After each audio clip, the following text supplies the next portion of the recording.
విన్భక్తి ప్రేక్షకులందరికీ నమస్కారం. మనతో పాటుగా ఉన్నారు ప్రముఖ ఆధ్యాత్మికవేత్త జ్యోతిష్య పండితులు బ్రహ్మశ్రీ డాక్టర్ గుండెపూడి శివ సుధీర్ శర్మ గురువు గారు ఉన్నారు. మాట్లాడదాం. నమస్కారం గురుగారు. శ్రీమాత్రే నమః. శ్రీ గురుభ్యో నమః.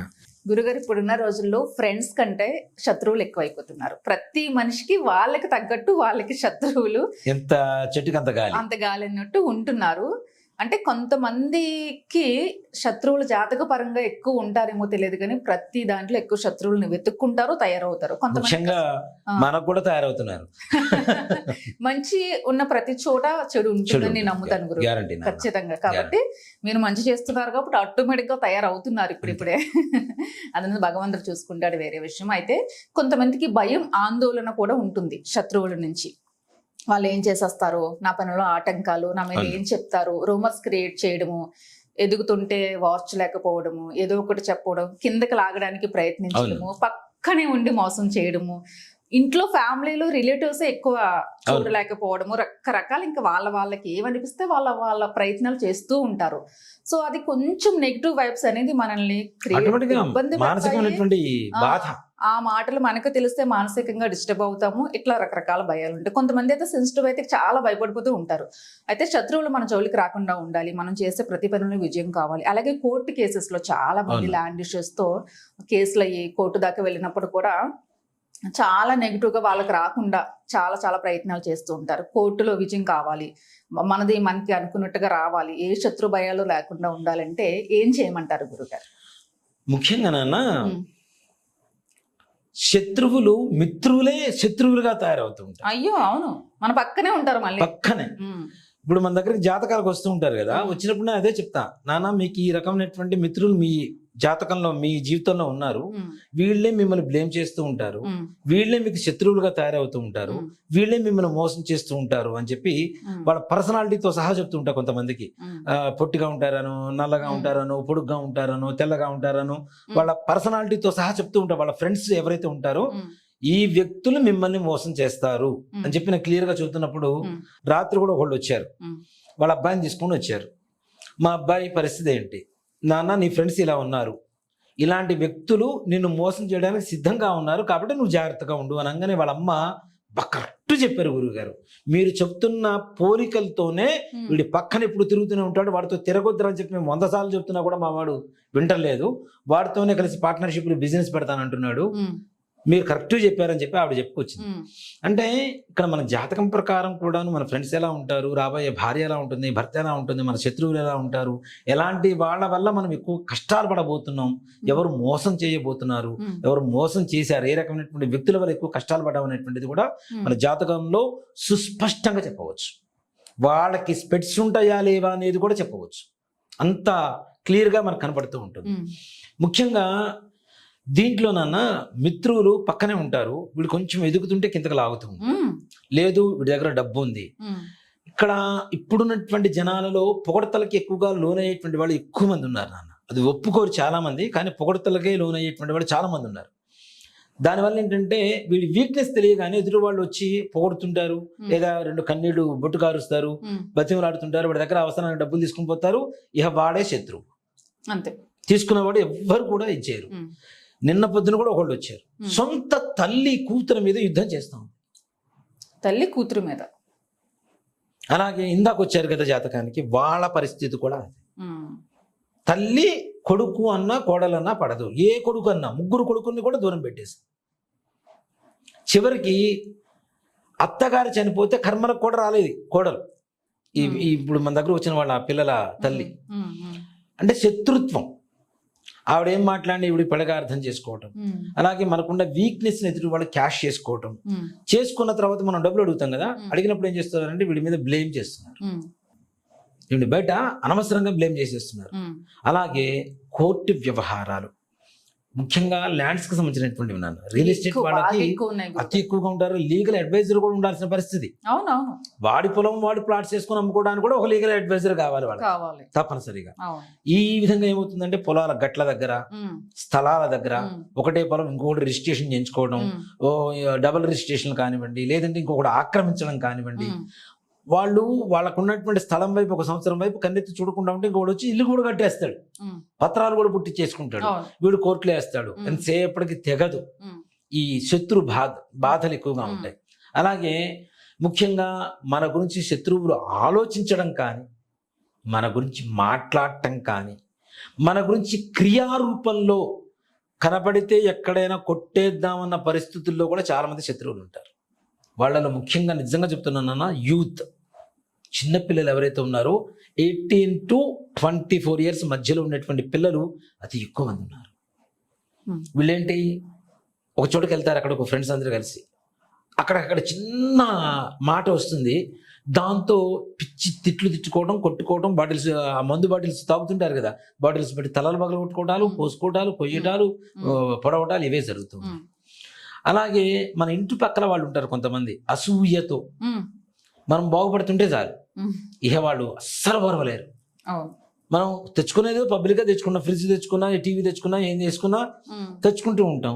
అది మన ఇంటి ముందు ఏదైనా వస్తువు వచ్చి ఆగింది అంటే ఇక వాళ్ళు కారాలు మిరియాలు నూరుతుంటారు. అబ్బా ఎంత అసూయ ద్వేషంతో ఉంటారు.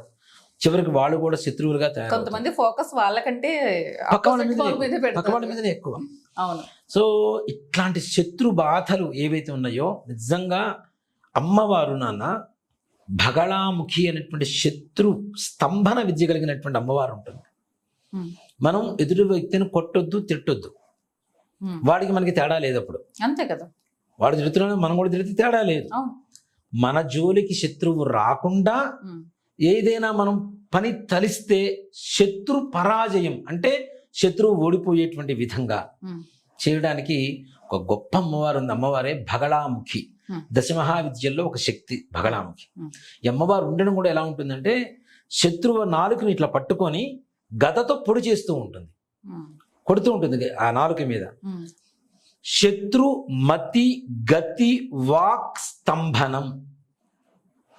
మతి ఆలోచన, గతి చేసేటువంటి పని, వాక్ మాట్లాడడం, మన గురించి మాట్లాడటం కూడా జరగదు.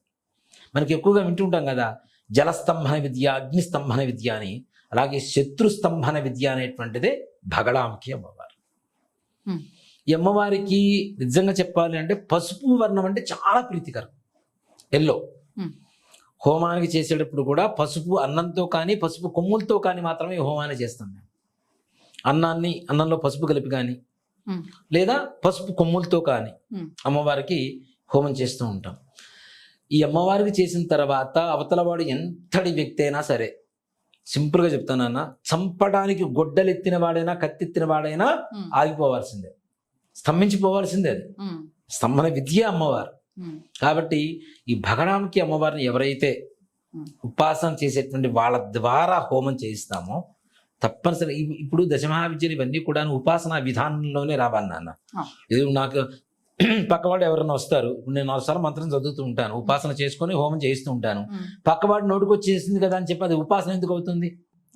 ఉపాసన అనేది ఎంతో కష్టతరంగా గురువుగారి దగ్గర ఉపదేశం తీసుకొని దాన్ని మంత్రం అనుష్ఠానం చేసి అక్షరాలు జపం చేసి తర్పణం చేసి సాధన చేసి మార్జనం చేసి హవనం చేసి దాని తగిన అన్నదానాలు చేసి మంత్రసిద్ధి పొందిన తరువాత ఇప్పుడు అర్హత కూడా పొందాలి కదా నాన్న. ఇప్పుడు ఎంటీ బ్యాటరీ ఉంది నాన్న, దాన్ని రీఛార్జ్ చేసాం, ఛార్జింగ్ చేసాం, ఛార్జ్ అయింది. మీరే నా దగ్గరికి ఒక హోమం కోసం వచ్చారు, మీకు హోమం చేసిన తర్వాత నా దగ్గర ఉండేటువంటి పవర్లో కొంత మీకు ఇచ్చేసినట్టేగా, మళ్ళీ నేను రీఛార్జ్ చేసుకోవాలి దాన్ని, మళ్ళీ చేసుకుంటేనే ఇంకోటి హోమం చేయించడానికి అవకాశం ఉంటుంది. నేను శక్తి ఉన్నది మొత్తం మీకు ఇచ్చేసి ఇంకోటి హోమం చేస్తే ఏముంటుంది? ఏముండదు కదా. ఇదేంటి, నిత్యం చేసేటువంటి అనుష్ఠాన పరులు మాత్రమే చేయగలిగినటువంటి హోమాలు దశమహావిద్యలు అనేటువంటిది. సంధ్యావందనంతో పాటు దశమహావిద్యలు కూడా తప్పనిసరిగా ఒక మాట చెప్పాలంటే రాత్రిపూట ఉపాసన చేయాలి నాన్న. రాత్రిపూట ఎవరి కోసం ఎవరు పనులు మానుకొని నిద్రపోయకుండా కూర్చొని చేస్తారు చెప్పండి? అవునా? అంత కష్టతరమైనటువంటి విద్యను వాళ్ళు సంపాదించుకుంటున్నారు, వాళ్ళు వచ్చి మనకు హోమం చేయిస్తున్నారు అంటే ఫలితం రాకుండా ఉండదుగా, తప్పనిసరిగా వస్తుంది. కాబట్టి భగళాముఖి అనేటువంటి అమ్మవారిని ఎవరైతే మంగళవారం రోజున రాహుకాల సమయంలో, అది కూడా మధ్యాహ్నం 3 గంటల నుంచి 4:30 గంటల లోపల అమ్మవారి హోమం చేయిస్తారో 100% అవతల ఎలాంటి శత్రువైనా సరే ఆగిపోవాల్సింది.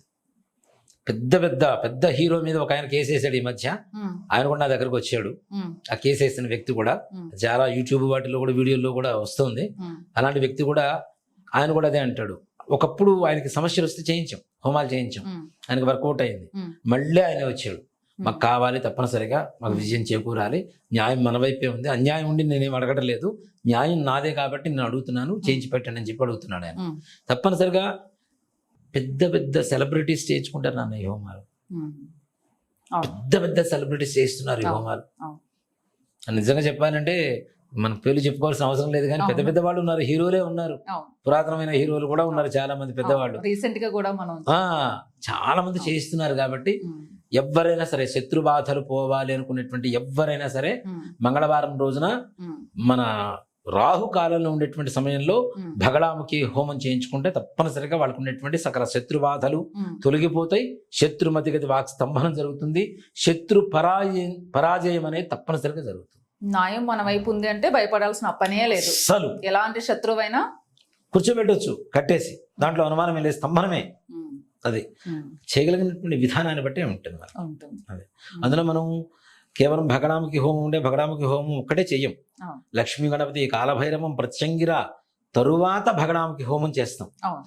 అంటే వాళ్ళకి భగడాముఖి ఇప్పుడు మీకు హోమం అంటే ఏదో తెలియదు నాన్న, వచ్చి కూర్చొని ఏదో 4 పసుగుములు ఏం చేసి అయిపోయింది పొమ్మని చెప్పం కదా. విధానం ఇప్పుడు ఒకసారి మీకు రిజల్ట్ వస్తే మీ దగ్గర నుంచి 10 మంది నాకు తెలుస్తారు, నా పేరు తెలుస్తుంది. అదే మేము కోరుకునేది, అదే కోరుకోవాలి. డబ్బుదేముంది, ఇవాళ వస్తుంది రేపు పోతుంది. అన్యాయం చేయకూడదు అంటారు. నేను జస్ట్ రాజశ్యామల అమ్మవారి నవరాత్రులు అయిపోయాక లాకెట్ అడిగారు కదా గురుగారు, లాకెట్ ఇచ్చేసండి పార్సల్ చేస్తానంటే మీరు ఖచ్చితంగా 20 రోజుల పైనే పడుతుంది నాన్న, అది జపము హోమం ఇవన్నీ చేసేస్తేనే వాళ్ళకి శక్తి, లేకపోతే బయట కొనుక్కుంటే వెండి లాకెట్ కి మనం ఇచ్చేదానికి అసలు తేడా ఉంటుంది. వృత్తికి మనం అన్యాయం చేసుకోకూడదు, కంగారు పడుకు 20 రోజుల తర్వాత తప్పనిసరిగా మంచిగా చేసిద్దాం వాళ్ళకి. వాళ్ళ మంచి కోరుకొని వాళ్ళ మన దాకా వచ్చినప్పుడు మనం కూడా వాళ్ళకి మంచి జరగాలి మన ద్వారా తప్పనిసరిగా.